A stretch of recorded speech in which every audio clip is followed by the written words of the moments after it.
सभी जोरदार तालियों से स्वागत करें ग्राम का। क्षेत्र के लाडले और इस ग्राम के विकास में सहयोग सर्वप्रथम नागरिक पूजे जाने वाले हमारे पंचायत मेंबर यहाँ पर आज मौजूद हुए हैं। हम सभी उनका तहे दिल से जोरदार तालियों से स्वागत वंदन करते हैं।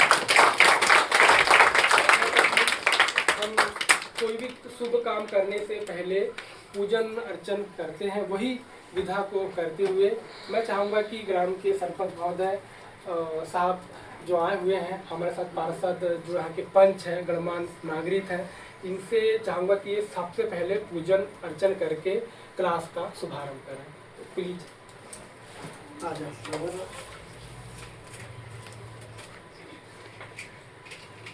सर आप।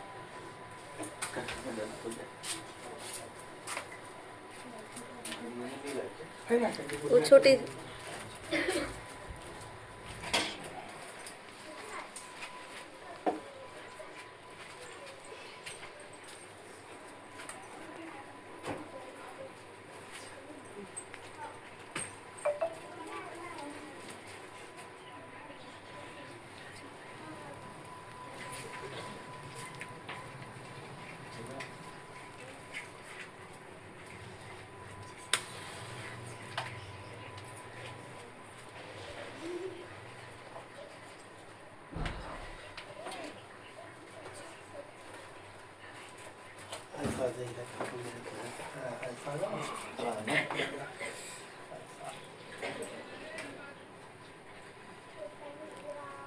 द इंस्पायर फाउंडेशन केंद्र में आज पहुँचे ग्राम के यशस्वी सरपंच महोदय श्री यज्ञवंश सिंह सोनवाने सर, साथ में पधारे ग्राम मेंबर हीरालाल जी देशमुख सर,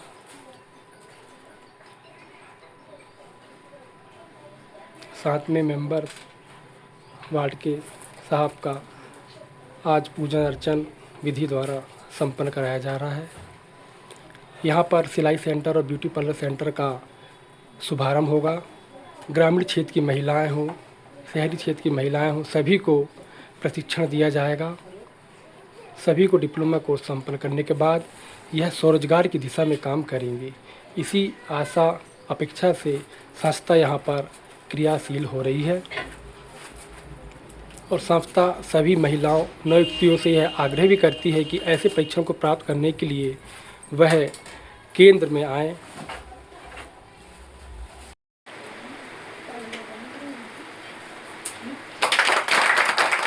शुभारंभ किया गया ब्यूटी पार्लर सेंटर।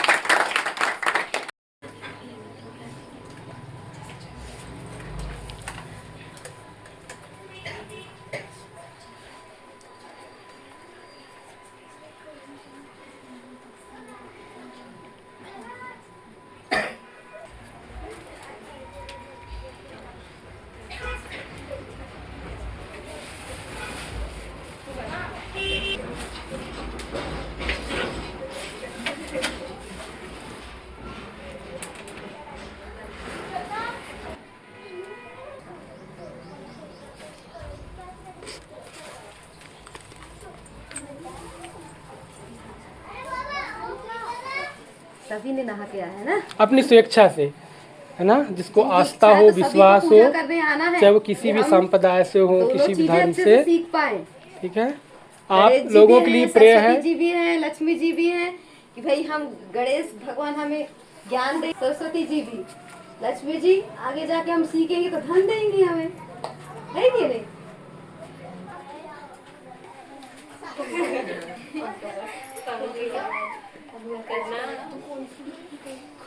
वो वाली बटन है, वो वाली, वो चाबी दिख रही है,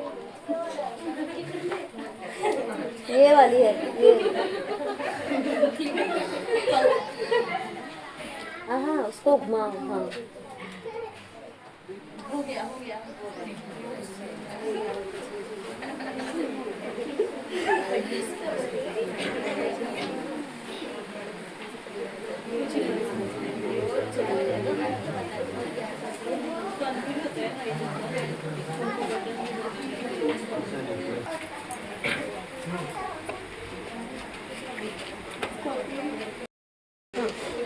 भारत माता की जय। भारत माता की जय। आज ग्राम पंचायत महकेपार में इंस्पायर्ड फाउंडेशन एक क्या एक एनजीओ मतलब होता है नॉन गवर्नमेंट ऑर्गेनाइजेशन, यानी ये अर्ध शासकीय कोई संस्था होती है, एनजीओ बोलते हैं। ये सरकार के कुछ काम एनजीओ के माध्यम से कराए जाते हैं ना, और ये एनजीओ ऐसे बहुत सारे काम करते हैं लोगों के उत्थान के लिए। तो ऐसे ही एक एनजीओ है, ये सरकार से मान्यता प्राप्त रहते हैं, और ये एनजीओ आप लोगों का एक फ्यूचर बनाना है। क्या होता है कि अपन पढ़ रहे हैं, पढ़ाई भी कर रहे हैं, लेकिन पढ़ाई के साथ साथ हम दूसरे काम भी कर सकते हैं ना, क्योंकि कोई भी चीज़ सीखते हैं ना अपन, तो वो कभी बेकार नहीं जाता।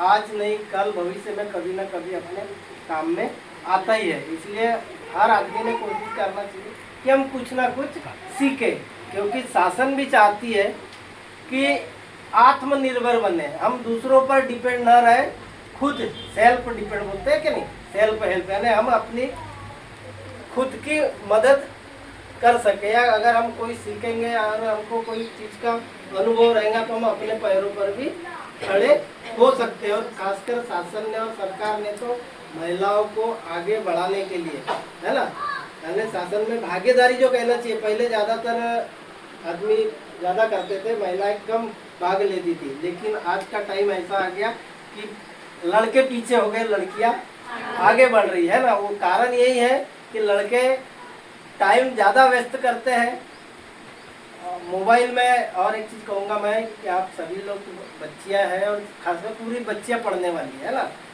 पढ़ाई भी ज़रूरी है, लेकिन पढ़ाई के साथ साथ अगर किसी चीज़ को सीख रहे, क्योंकि अभी तो एग्ज़ाम लगभग सबकी हो चुकी है ना, अभी 2-3 महीने तो बिल्कुल अपन खाली है।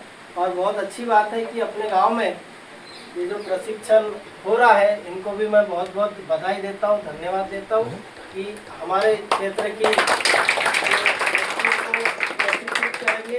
और हो सकता है कि प्रशिक्षित होने के बाद खुद अपने पैरों पर खड़े होंगे, कहीं ना कहीं काम में आएंगे। आप सिलाई हो या फिर ब्यूटी पार्लर का काम हो, कहीं करते हैं ना कई लोग, तो बहुत अच्छा काम है, ये सीखना चाहिए। और मेहनत से और ईमानदारी से बढ़िया आए और अच्छे से सीखेंगे, यानी हमको क्या कहना चाहिए, मैं सीधी भाषा में कहता हूँ कि हमको बेकार टाइम या इधर उधर अपन जिस काम के लिए आ रहे हैं, है क्या नहीं, क्योंकि आप सब बच्चे, मेरी भी बच्चे, आप सब मेरी बच्चे ही है, तो हम हमेशा सलाह देते हैं कि हमारा काम, विद्यार्थी है तो हमारा काम फोकस होना चाहिए सिर्फ पढ़ाई पे, है ना, अदरवाइज अन्यथा कुछ नहीं होना चाहिए।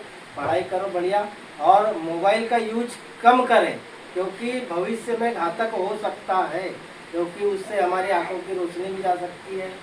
तो इसलिए उपयोग करें, लेकिन जो सुटेबल है, हमारा जो काम की चीज़ है वही देखें, क्योंकि मोबाइल एक ऐसी चीज़ है कि हर चीज़ तुरंत कुछ गूगल में अगर हम बोले भारत का प्रधानमंत्री कौन है तो फट से बता देगा। तो ये चीज़ें भी, एपीजे अब्दुल कलाम कौन है या एपीजे का फुल फॉर्म क्या है, कई परीक्षाओं में आता है ना, बहुत बड़ा नाम है कि नहीं, हमारे राष्ट्रपति रहे हैं पूर्व, और साइंटिस्ट भी थे एपीजे अब्दुल कलाम, है क्या नहीं, किसी को पता है उनका क्या नाम है?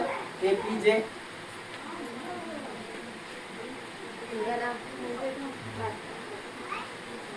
अब्दुल फाकिर